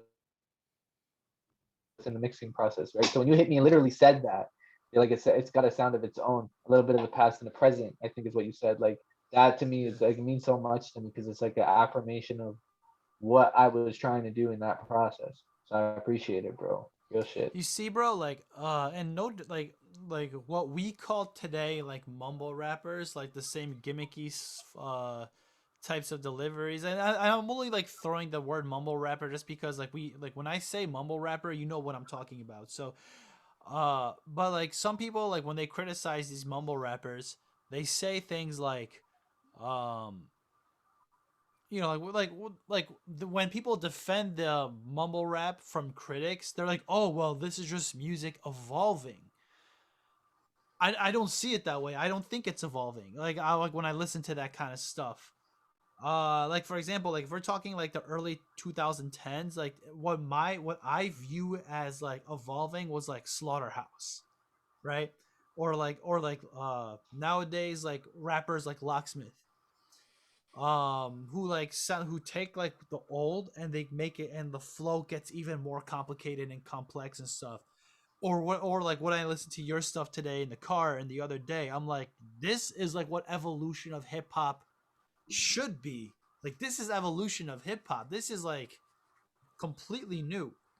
But when I listen to like the what we call mumble rap, like to me that's not an evolution. That's just a completely different musical genre, whether you like it or not. Like I'm not even trying to like rip on it. It's just like it's not the evolution of rap. It's not rap. Yeah, I think one of our problems in the hip hop industry is that we don't subgenre as much as we should. Like there should be subgenres, much more subgenres than there are. It's the biggest genre in the world. We should be splitting it into pieces and acknowledging things like, for example, mumble rap. And we say mumble rap, but like, and I know you did your disclaimer on it, but like we say mumble rap, but like fucking Michael Jackson was like a mumble rapper too. Like, a lot of times I'm like, what the fuck did that? What the fuck did he just say? Like, James I don't even Brown. know what he said. That shit, yeah, James Brown too. Like, I'm like, what the fuck did that shit sound fire, but like, what? Yeah. But yeah, like even that stuff, like, no, because the way I see, again, I'm going on a tangent, but like the way I see hip hop, like, let's say I take this, the way I see genres in general is like, I don't even need this. The way I see genres in general is like, think of a hierarchy like a pyramid, and then flip it upside down, right? So at the bottom you have the point of like the main pioneer or the pioneers, whatever it is, at that very point, and then it expands out by generation, right? And then like the longer a long time you go, the more that it expands out, and each row from that upside down triangle or pyramid, each row is inspired by the lower row, right, of artists. So now we're at this point where hip hop has lasted so long now throughout these last few decades, and it's become the biggest and acknowledged as the biggest genre in the world now. And now we're at this point where we have all these artists that are inspired by different rows of this pyramid, right? And I think it's beautiful, and I think it is part of the evolution of it. But where we get caught up in this idea that we have to get rid of the ones that aren't mainstream, or like ignore them, or not give them their full grace. And then there's this whole hierarchy idea of who's your favorite rap, who's the top rapper, what's your top 5, what's your top 10. And it's like, yo, I honestly hate that question. Like when people say what's your top 5, I can't answer it. I'm like, top 5 what? Top 5 rappers that do what? That sold the most, that flow the best, that have the best bars. Like, what do you want all around? Like, there's so much different fucking, so many different fucking variables, but people want to boil it down to this simple idea of things, right? And it's always complicated, right? Yeah, that part especially. I find myself in agreement with you, and I do. And the pyramid, upside down pyramid analogy is perfect. I want to piggyback off of that. I feel like the industry went backwards too, because okay, so you got the underground, you got the upside down pyramid, right? They've turned it into a diamond. Yeah. It went out like this, and they're like, well, we're not making enough money because there's too many subgenres. Let's go like this. Oh yeah, yeah. I like that. I like that. And actually, it's crazy that you said that, because before I was talking, I actually envisioned for that, because I've thought about this upside down pyramid thing a lot, but I envisioned the diamond as well, and thinking like in kind of a different context, and thinking like, okay, there's the point and the pioneers at the bottom here, but what's at the other tip? Is that like the destroyer of the genre? Is that, you know what I mean? Like, Yeah, that's interesting. That is an interesting way to put it. The industry Damn. sees it and says there's too much shit. But yeah, I think if we, I don't know though, because at the same time I say like, if we split it up into subgenres, it'd be productive. But at the same time, like rock did that, and I mean, rock had its hard times, right? In the last couple decades, kind of fell off a little bit It in its still own survived right. though. The legends are still treated like legends, unlike Oh, it. absolutely. I mean, you look Yeah, at somebody like if the Stones decided to come out and tour today, they still sell out. big If I slap. Yeah, say if I say Coogee Rap is coming to perform this weekend, you have a hard time filling up like like a smaller venue. And to me, that's fucking flat out wrong because it's like no matter I don't care if you're a mumble rapper or whatever. I don't even want to classify as that. No matter what generation you came from, these guys are the foundation of what you create now. You even if you want to say this is a youth movement and this is what we do as a youth, you wouldn't have a platform to do this without the guys down below. Now, that's yeah. not to knock down the older heads either. I know a lot of them. I've met a lot of them. A lot of them are cool people, but a lot of them have this narrow-minded asshole mentality about, you know, like the young people destroying the culture too. I get that. They're different ones, but they're both faulty. But the same way that we need to recognize that there is a youth movement and there is evolution and people do create music based on the vibes and the environment that we are right now, and it's not going to be the same. We do also need to look down and acknowledge, hey, I wouldn't be able to make this stuff right now.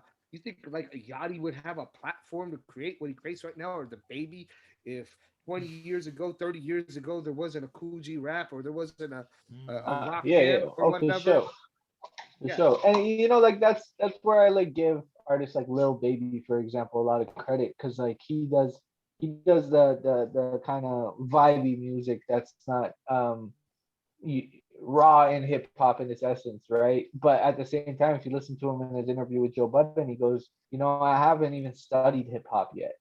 I just started making music while I was drug dealing, and I made a couple songs and I blew up. He's like, within these next couple years, one of my goals is to actually study hip hop and see where I can grow, right? So like a lot of the time we're looking at from the outside and just hearing the music and be like, these ignorant motherfuckers. But like, there's artists like him where you can probably get that vibe and that You feeling off respect of that, just yeah. hearing a song. And then you hear him say something like that. You're like, see, like that's awareness right there, right? But I also think like the vibey music isn't what's going to be like coined as legendary in 20 years, right? That's why artists like Drake, they drop things like 4 a.m. in Calabasas, where he's just rapping his fucking ass off for 4 minutes straight. You know what I mean? Because then he'll drop his vibey songs, but like they're probably gonna be those nostalgic feeling R&B vibes. But then like enable for him to hold his position as one of the greatest, he has to drop songs like 4 a.m. in Calabasas, where he's actually rapping his fucking ass off, gotta right? So flex I on them. think, yeah, gotta flex on them. Exactly, you have to. If you want to last, if you care about legacy, you have to Oh man, fucking. I know this conversation can go on for hours because I know I have a lot to say about that. I know if Weapon has a lot to say about that, Oh but yeah. I do think we got to end it right here Yeah, let's because end it's it. been, Let's end yeah, We it. ended I on know. a very high note, a high intellectual note. Every time I You get saying into I a can't go into the 20 subgenres of metal now? Come on now. Just kidding. Let's yeah. get it. I don't even Let me know them all. refill. I'm Let just me fucking refill around. my drink. Every time I get into I talk with one of you guys, like it ends up being like a 3 4 5 hour conversation, and that's why I love you guys. So thank you for coming on to the show, bro. You're always welcome. If you ever feel like you need a platform to talk about something, you're always welcome here, and we really appreciate what your takes on things. And like I said, I really do like your music, man, and definitely can't wait to see what you put out.